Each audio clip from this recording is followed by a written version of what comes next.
কাল না অনেক অক্সিজেন সঞ্চয় করেছি। আর অক্সিজেনটা হচ্ছে এই যে ইনি হচ্ছে আমার দিদি, আমার থেকে 1 বছরের বড়, আমার মামাতো দিদি। আর ও কিন্তু আমাদের পরিবারের দীপিকা, ওর হাইট 5'9". কাল না বহু বছর পর আমাদের দেখা হলো। আমার বিয়ে হয়েছে জলপাইগুড়ি, ওর বিয়ে হয়েছে কলকাতা, মামার বাড়ি শিলিগুড়ি।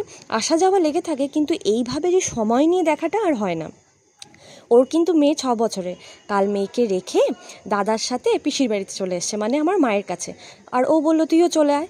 আর আমার মায়ের বাড়ি হচ্ছে সবার আড্ডার জায়গা, মানে আমাদের দেখা হলে মানে মারাত্মক লেভেলের হাসাহাসি, ইয়ার্কি, ফাত্রামো এসব তো চলতেই থাকে। মানে কী যে করেছি কালকে, অনেক দিন পর এতটা মজা করলাম।